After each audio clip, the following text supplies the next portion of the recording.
안녕하세요. 삶의 경험과 지혜를 나누는 시간, 내일을 여는 보이스 김유미입니다. 흔히 컴퓨터 게임으로 대표되는 e스포츠가 스포츠 산업의 새로운 미래 산업으로 주목받고 있는데요. 젊은 세대들 사이에서도 미래 유망 직업으로 e스포츠에 대한 관심이 높아지고 있습니다. 그래서 오늘 내일을 여는 보이스 이 시간에는 e스포츠 산업학자 정연철 교수와 함께 e스포츠 직무의 세계에 대한 이야기 들어보겠습니다.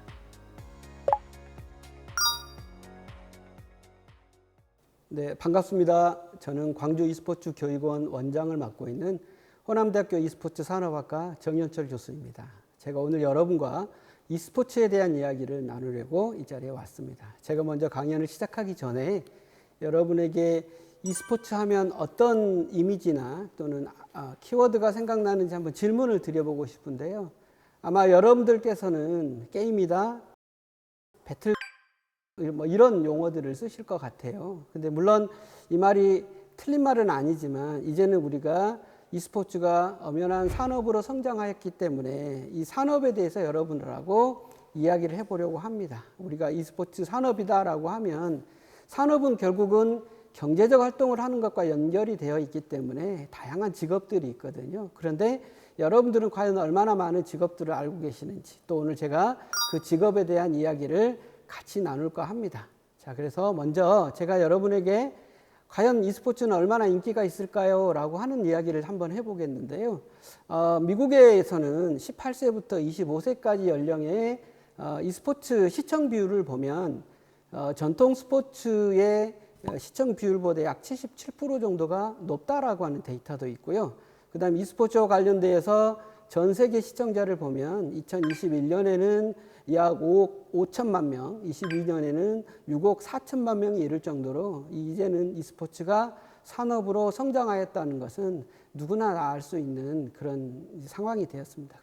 그런데 우리가 e스포츠에 대해서 또 한 가지 재미있는 것은 이제는 e스포츠를 자기가 좋아하는 스타 플레이어, 구단을 따라다니는 팬덤들이 형성이 되었는데요.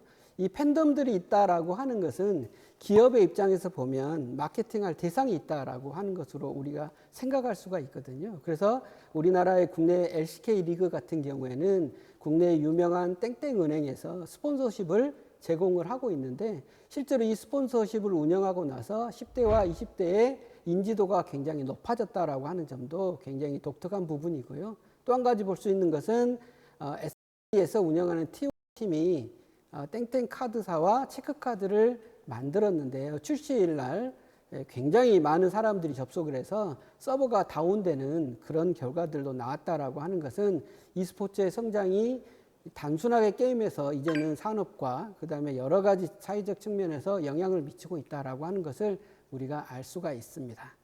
예, 이렇게 되어 있는데 그럼 과연 우리나라의 e스포츠 나이는 몇 살이나 되었을까요? 라고 하는 것을 제가 여러분한테 이야기해 드리고 싶은데 우리나라 e스포츠가 시작된 것은 아마 1990년대 후반에 PC방 문화하고 연결이 되어 있습니다. 우리나라가 그때 경제적으로 어려운 시절에 IT를 산업 성장의 동력으로 삼자라고 해서 각 가정에 PC가 보급되고 인터넷이 보급이 되면서 바로 이 PC방이 설립이 되었는데요. 지금 전국에 있는 PC방들에서 청소년들이 바로 여러분들이 잘 아시는 스타크래프트라고 하는 이 게임을 가지고 다양한 활동들을 했습니다. 처음에는 PC방 중심의 대회가 운영되었지만 나중에는 지금은 이제 존재하지 않지만 넷이라든지 이런 방송국에서 이걸 방송을 함으로써 이제는 단순하게 동네에서 운영됐던 e스포츠가 아니라 전국 규모의 대회가 되었고요.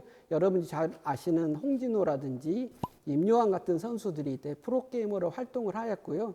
또 혹시 기욤 패트리라고 하는 이 외국인인데 이분도 한국에서 프로 생활을 하기 위해서 한국으로 와서 제1세대의 PC방 문화가 결국은 e스포츠의 성장 동력으로 발전하게 되었습니다. 이때 이제 우리나라를 e스포츠의 종주국이다 이렇게 명칭하게 된 계기도 되었다라고 볼 수가 있고요. 그 다음에 이 스타크래프트가 시대가 저물고 바로 2세대로 나온 게 바로 리그입니다. 물론 리그는 출시 이후부터 지금껏 여전히 PC방 순위 1위로 지금까지 굳건하게 그 자리를 지켜오고 있는데 아마도 이 상황은 계속될 거라고 보고 있습니다. 그렇다 그러면 우리가 e스포츠의 미래는 어떤가요? 라고 하는 이야기가 궁금할 수도 있는데요. 우리가 e스포츠 미래를 이렇게 한번 설명을 드리고 싶습니다. 우리가 2018년도에 자카르타 팔렘방 게임에서 e스포츠가 시범 종목으로 선택이 되었고요. 22년 항저우 아시안 게임, 물론 금년 9월에 개최되는 항저우 게임에서 e스포츠가 정식 종목으로 채택이 되면서 이제는 메가 이벤트로서 e스포츠가 자리 잡게 되는 그런 계기도 되었습니다. 또한 2024년 파리 올림픽에서도 정식 종목 채택에 대한 논의가 있었지만 사실은 정식 종목으로 채택이 되지는 못하고 e스포츠 올림픽 시리즈로 연결이 되는 그런 성과도 있었습니다. 그래서 우리나라의 e스포츠 나이를 저는 23살에서 25살로 보고 있는 그런 이유라고 할 수가 있겠습니다. 그런데 e스포츠와 전통 스포츠의 가장 큰 차이점 중에 하나는 바로 e스포츠는 종목사, 즉 주인이 있다라고 하는 것입니다. 우리가 e스포츠와 전통 스포츠를 구분할 때 가장 크게 구분 짓는 것인데요. 종목사는 결국 이 게임을 개발한 회사 또는 지적재산권을 가지고 있는 회사가 있다라고 하는 부분인데 우리가 이런 부분에서는 좀 아쉽게도 만약에 우리가 대회를 개최한다든지 이렇게 되었을 때는 종목사의 허락을 얻어야 되는 그런 좀 어려운 점도 있습니다. 그렇지만 분명한 것은 e스포츠의 발전은 앞으로도 계속될 것이다 라고 그렇게 제가 말씀을 드릴 수가 있겠습니다. 제가 간단히 e스포츠에 대한 이야기를 해드렸지만 사실은 e스포츠를 가지고 할 수 있는 이야기는 굉장히 많습니다. 그렇지만 제가 여기에서 이제 e스포츠와 관련된 직업에 대한 이야기를 여러분들하고 해볼 텐데요.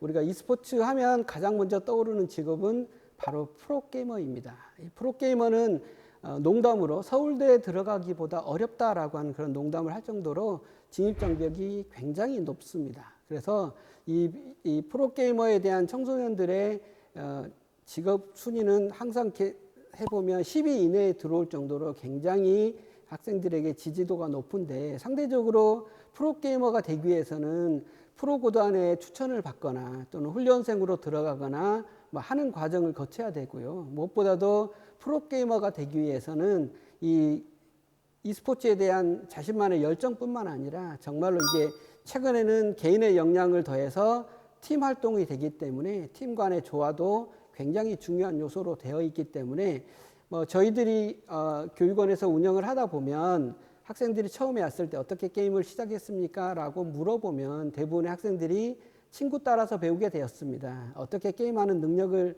늘리게 되었나요? 라고 하면 유튜브를 통해서 배웠습니다. 이런 정도로 이야기하는데 이게 이제 친구들끼리의 친선이라든지 놀이 문화로서 e스포츠를 즐길 때는 이게 크게 문제가 되지 않지만 만약에 여러분들이 프로게이머로서 직업을 선택하고 싶다면 이제는 체계적으로 배우고 나의 나쁜 게임 습관이 무엇인지 팀 간의 활동을 할 수 있는 방법이 무엇인지 그 다음에 프로 선수가 되었을 때는 직업이기 때문에 팬들과 어떻게 소통할 것인지 그 다음에 나의 멘탈 관리는 어떻게 할 것인지 이런 것들을 체계적으로 배워야 한다고 저는 여러분에게 말씀을 드리고 싶고 제가 조금 후에 우리 교육원 이야기를 드릴 텐데 저희 교육원에 오시면 프로게이머로 가는 과정들을 여러분들과 상담하고 지도할 수 있는 그런 과정들이 개설되어 있습니다.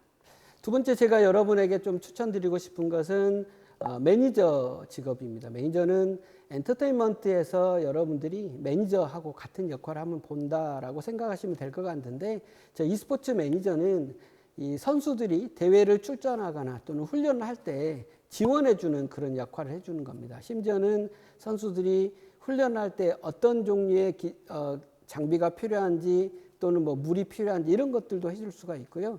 또 선수들이 대회를 나가게 되면 차량으로 이동해서 선수들의 훈련 스케줄을 관리하는 그런 역할까지도 해주는 게 매니저입니다. 보통 매니저를 하는 친구들을 저희가 기사라든지 이런 데서 보면 처음에는 구단이나 프로게이머의 팬덤으로 참여하다가 실제로 매니저로 활동하는 친구들이 많습니다. 그래서 이런 매니저를 하고 싶으면 어떻게 해야 되느냐라고 했을 때 일단은 e스포츠의 사무국에 대한 이해가 좀 필요하고요. 그다음에 프론트 과정과 같은 이런 과정들의 이수가 필요한데 이 부분도 저희 교육원에서 운영을 하고 있기 때문에 뒷부분에서 여러분들에게 다시 한번 설명을 드리는 기회를 갖도록 하겠습니다. 또 하나의 직업은 구단 마케터인데요. 이 구단 마케터는 크게 본다 그러면 요즘에 e스포츠 프로 구단들이 있는데요. 이 프로 구단들에서 자기 구단과 기업과의 협업을 하는 스폰서십을 구하거나 또는 선수 개인들이 활동을 할 때 선수 개인에 대한 이력들을 보여주면서 이 구단의 가치를 높이는 겁니다. 그래서 이 구단 마케터는 실제로 이제 마케팅을 하기 때문에 기업과의 소통 능력, 그다음에 팬들과의 소통 능력을 가지고 있어야 되기 때문에 이런 부분을 하려 한다 그러면 이 소통하는 방법이라든지 또는 이제 마케터 같은 경우에는 우리 팀에 대한 소개를 해야 되기 때문에 프리젠테이션이라든지 스피칭 능력들을 가지고 있어야 됩니다. 그래서 이 부분에 대해서도 제가 조금 후에 교육원에 대한 이야기를 소개할 때 다시 해드리도록 하겠습니다. 네, 또 하나는 리그 기획자를 소개해드리고 싶은데요. 결국은 경기가 만들어져야만 팬들도 생기고 선수들도 활동을 할 수 있습니다. 그래서 이런 경기를 만드는 사람들 중 리그 기획자인데요. 여러분들이 잘 아시는 것처럼 롤, 그다음 배틀그라운드와 같은 이런 리그 기획을 하기 위해서는 전체적으로 대회의 특성, 그다음에 대회를 운영하기 위한 규정과 같은 부분들을 만들어야 되고 또 이 리그 기획자가 되기 위해서는 전체적으로 e스포츠 경기 자체가 가지고 있는 특성을 이해를 해야 됩니다. 그리고 이 리그 기획자가 연결돼서 또 제가 여러분에게 말씀드리고 싶은 것은 방송 중계 과정입니다. 이 e스포츠는 보는 스포츠로 성장을 했기 때문에 실제로 경기장에서 오는 사람들보다 이 온라인이라든지 이런 것을 통해서 시청하는 사람들이 많기 때문에 얼마나 효과적으로 화면을 연출할 수 있고 경기장에서의 상황들을 박진감 있게 전달할 수 있는가에 대한 부분인데요. 이런 부분을 학습하기 위해서는 게임에 대한 이해도 중요하지만 업적인 과정이라고 이 부분을 반드시 여러분들이 학습을 해 주셔야 됩니다. 제가 시간이 한정이 되어 있어서 직업에 대해서 많이 말씀을 드리지 못했는데 정말 많은 직업군들이 있습니다. 여러분들이 이 직업에 대해서 좀 더 많이 알 수 있고 진로를 설계할 수 있도록 저희들과 함께 해주시면 저희들의 교육원에서도 여러분들의 진로 개발에 많은 도움을 드릴 수 있을 거라고 생각하고 있습니다. 네, 교수님 오늘 강연 잘 들었습니다. 네, 감사합니다. 네, e스포츠 하면 가장 먼저 떠오르는 것이 프로게이머거든요. 근데 말씀 들어보니 e스포츠 산업이라고 하는 이유가 이게 단순히 게임뿐만 아니라 다양한 산업, 가지치기가 되어 있고 그에 따른 다양한 직업군이 있을 수 있겠다 이런 생각이 드는데 어떻습니까? 네, 맞습니다. e스포츠가 과거에는 하는 게임에서 최근에는 보는 게임으로 전환을 많이 했고요. 네. 이 보는 게임으로 전환을 하다 보니까 자연스럽게 다양한 직업군이 미디어하고 연결을 하고 있습니다. 네. 그래서 앞에서 잠깐 설명을 드렸던 것처럼 방송 제작뿐만 아니라 방송 해설, 그다음에 심판 과정, 뭐 이런 부분들이 굉장히 많은 곽광을 받고 있고요. 네. 최근에는 AI와 관련해서도 이 데이터 분석을 해서 이 데이터 분석을 이용하는 그런 직업들도 같이 생겨나고 있습니다. 정말 무궁무진하네요. 네, 말씀하신 것처럼 게임을 단순히 하는 것뿐만 아니라 사람들이 보는 것 자체가 이제 즐거움이 되고 오락 또 놀이가 되면서 다양한 산업 분야로 확장되고 있는 건데 게임 정식 종목으로도 채택되기도 하고 네. 전 세계인들의 관심도 그만큼 높습니다. 자, 이 얘기는 다시 말하면 e스포츠가 앞으로 그 가능성, 발전 가능성 무궁무진하다라고 볼 수 있을까요? 네, 맞습니다. 저는 앞에서 제가 메가 이벤트에 대한 설명을 좀 드렸는데요. 네. 여전히 올림픽에서는 이게 폭력성이라는 부분들 때문에 정식 종목으로 채택되지 못한 부분이 있었습니다. 네. 그렇지만 이게 청소년들, MZ세대, 알파세대들이 즐기는 e스포츠가 올림픽위원회에서는 이게 폭력성의 문제만 가지고 이야기를 하지만 사실은 e스포츠 속에는 멘탈 관리, 그다음에 그 팀 활동 이런 것들이 서로 결합되어 있기 때문에 스포츠뿐만 아니라 선수들의 자기 역량 개발에도 굉장히 중요한 요소들이어서 사실은 지금은 이게 단위 학교에서 e스포츠에 대한 교육을 하겠다라고 하는 부분도 조금씩 늘어나고 있거든요. 네. 그래서 이런 부분이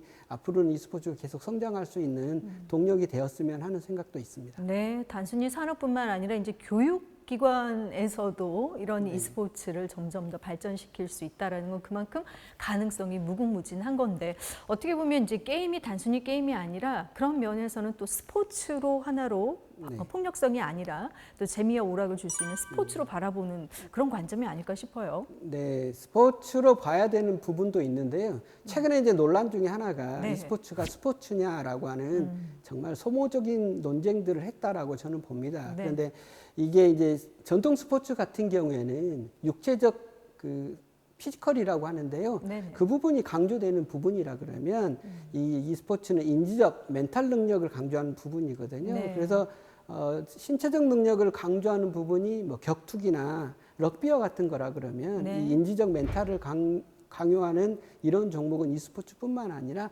바둑이라든지 이런 그렇죠. 부분에 찾아볼 수가 있거든요. 네. 그래서 그냥 e스포츠가 스포츠냐 스포츠가 아니냐 그런 논란보다는 네. 이제는 e스포츠를 또 하나의 트렌드로 보는 것이 중요한 요소라고 생각을 합니다. 자, 그렇다면 우리나라의 e스포츠, 페이커 선수도 있지만 전 세계적으로 아주 인지도 높은 선수들도 보유하고 있는 국가이기도 하고 다양한 종목에서 또 활약을 하고 있는데요. 전세적으로 어느 정도 우리나라가 지금 평가받고 있는지 궁금하기도 합니다. 제가 아까 강연에서 그런 말씀을 드렸는데 네. e스포츠 종주국 한국 말씀을 드렸잖아요. 네. 그런데 이제 최근에 가장 큰 시장이 중국하고요, 미국 시장 쪽입니다. 그런데 이 중국에서 프로팀들에서 활동하는 선수들 중에 상당수가 한국에서 간 선수들이 많습니다. 네. 그러다 보니까 이제는 한국의 수준이 어느 정도냐라고 하는 것보다는 전체 글로벌 시장에서 한국 선수들이 활동을 하고 있는데 어느 만큼 e스포츠의 성장을 견인하고 있느냐 이런 것들을 평가하는 게 저는 더 좋지 않을까 그런 생각을 하고 있습니다. 네, 뭐 중국 시장이 워낙 빠르게 성장하고 있기도 하고 이제 견인을 누가 하느냐 네. 하는 부분들 네. 또 고려를 해야 된다는 말씀해 주셨습니다. 광주에 e스포츠 교육원이 있다는 사실 뭐 아시는 분들은 아시겠지만 또 모르시는 분도 있을 것 같아서요. e스포츠 교육을 하는 곳인가 궁금해하신 분들을 위해서 잠깐 좀 소개를 해주시죠. 네, 저희 e스포츠 교육원은 21년도에 저희가 설립이 돼서 지금 네. 3년차 운영을 하고 있는데요. 아무래도 이제 청소년들이 수도권 같은 경우에는 e스포츠 관련된 학원들이 많이 있습니다. 네. 근데 우리 지역 학생들은 이 수도권까지 가기가 어렵기 때문에 어찌 보면 교육의 민주화가 좀 어려운 실정이었거든요. 그래서 우리 지역에 이런 e스포츠를 전문적으로 교육할 수 있는 기관을 만들고 우리 호남권이라든지 이런 지역에 있는 학생들이 e스포츠의 전문가가 되기 위해서 훈련을 받을 수 있고 그다음에 여기를 통해서 꿈을 실현할 수 있는 공간으로 제공을 하고 있고요. 네. 그 외에 이제 앞에서 말씀드린 직업과 관련된 직무 교육들도 같이 병행해 가면서 이제 대학생들이나 이런 분들은 아무래도 프로게이머보다는 이 직업군에 대한 부분의 이해를 통해서 진로를 결정할 수 있도록 저희들이 지원을 하고 있습니다. 네, e스포츠에 관심 있는 학생들이 이제 굳이 뭐 서울권을 가지 않더라도 지역에 또 이런 기관들을 활용하면 충분히 e스포츠 관련한 다양한 정보와 교육을 받을 수 있다는 말씀이신데요. 뭐 광주 하면 AI 산업부터 또 미래차 산업까지 굉장히 미래 먹거리 산업들에 대한 관심이 많습니다. 그에 대한 투자들도 많이 이어지고 있지 않습니까? 네. e스포츠 산업도 지역을 이끌어갈 또 지역의 인재들을 키울 수 있는 어떤 유망 산업으로 볼 수 있을지 어떻습니까? 일단은 e스포츠가 가지고 있는 매력은 젊은 친구들, 우리가 MZ세대, 알파세대라고 하는 그 친구들에게 가장 인기가 있는 그런 산업군입니다. 그렇죠. 그렇다 그러면 이 산업군을 키우게 된다라고 하는 것은 결국 그 청소년들, 이 젊은 세대에게 일자리하고 연결되어 있어야 되는데요. 우리가 기존의 e스포츠를 그냥 프로게이머 정도로 본다 그러면 정말 프로게이머로 활동하고 있는 선수들은 몇 명 되지 않거든요. 네. 근데 최근에는 이 AI를 이용해서 e스포츠 데이터 분석을 한다든지 이 경기 분석을 한다든지 이런 산업들도 같이 키워지면서 수도권에는 스타트업 기업들도 많이 만들어지고 있습니다. 그래서 네. 향후에는 이런 부분에서도 저희가 좀 관심을 갖고 이 지역의 전략 산업으로 연결하는 그런 고리를 만들어야 되지 않나 그런 생각을 가지고 있습니다. 네. 저도 개인적으로 집에서 게임 그만하고 공부해라라는 잔소리를 한 번쯤 한 적이 있습니다. 네. 사실 e스포츠에 대한 이제 인식이 많이 바뀌고 있는 전환점이긴 합니다만 네. 여전히 부모 세대에서는 아이들의 게임 또 e스포츠에 대한 관심을 긍정적으로 보기보다는 약간 걱정과 우려의 그 시선으로 좀 바라보는 경우가 있어요. 그런 부모님들에게도 e스포츠에 대한 인식에 대해서 한 말씀 해주신다면 네, 어떻습니까? 저는 이렇게 좀 표현하고 싶은데요. 네. 게임은 그냥 죽이는 게 아니고요. 상대방을 공략하기 위해서 팀을 구성을 하고 그 팀원들끼리 소통하면서 어떻게 전략을 만들어서 상대방을 이길 것인가라고 하는 것을 끊임없이 노력하고 훈련하고 전략을 짜는 경우이거든요. 네. 근데 단순하게 그냥 무기를 들어서 해치운다라고 하는 게 아니거든요. 네. 그렇게 함으로써 아파도 제가 말씀드린 것처럼 인지 능력, 메탈 관리라든지 이런 부분이 굉장히 중요하고 네. 특히 제가 오늘 꼭 말씀드리고 싶은 것은 지금 나와 있는 모든 게임이 다 e스포츠 종목은 아닙니다. e스포츠는 어떤 정해진 시간 내에 승부를 낼 수 있어야 되고 부모님들이 걱정하시는 MMORPG 같은 경우는 내가 계속해서 캐릭터를 키워가면서 끊임없이 가는 거거든요. 그거하고는 좀 다르기 때문에 e스포츠를 이제는 우리 자녀들이 그냥 게임하는 것이 아니라 네. 정말 학생들에서 스스로가 판단하고 전략을 짜는 그런 이 학습 능력을 가진 종목이다 이렇게 생각을 해주시면 좋을 것 같습니다. 네, 고도의 전략 기술 그리고 사람들이 모두가 함께 즐긴다는 점에서 어떤 룰이 있고 그 안에서 또 경쟁이 이루어지는 하나의 전문성을 또 인정을 좀 해달라라는 그런 말씀으로 들립니다. 자, 오늘 뭐 e스포츠 앞으로 알아가기 위해서는 더 많은 시간이 필요하겠지만 조금 짧지만 이 강연과 오늘 또 대화의 시간을 좀 마무리 지을 수 있는 한 줄 평 부탁드릴게요. 저희가 요즘에 그 청소년 게임 교실을 통해서 찾아가는 게임 교실을 하고 있습니다. 네. 그래서 먼저 교육청과 함께 지역에 있는 중고등학교, 특히 중학교를 대상으로 운영을 하고 있는데요. 청소년들이 그동안에 코로나로 막혀있던 이 에너지 분출을 e스포츠를 하면서 정말 아이들이 e스포츠 하나의 생활에서 즐길 수 있는 스포츠로 성장할 수 있는 가능성을 저희가 보았거든요. 네. 그래서 e스포츠를 어떤 특정한 친구들이 즐기는 게임 문화가 아니라 이제는 청소년이 즐기는 생활 스포츠로서 그다음에 일상에서 놀이로서 좀 이해할 수 있는 그런 시점으로 좀 전환이 될 시기가 되었다. 이런 말씀을 좀 마지막으로 드리고 싶습니다. 네, 오늘 e스포츠에 대한 이야기 잘 들었습니다. 고맙습니다. 감사합니다. 젊은 세대가 살아갈 미래를 오늘의 잣대로 잴 수는 없겠죠. 지역의 미래 산업으로 주목받고 있는 e스포츠가 앞으로 어떻게 발전해 나갈지 즐거운 마음으로 지켜보겠습니다. 자, 오늘 내일을 여는 보이스 이 시간 여기서 마치겠습니다. 함께해 주신 여러분 고맙습니다.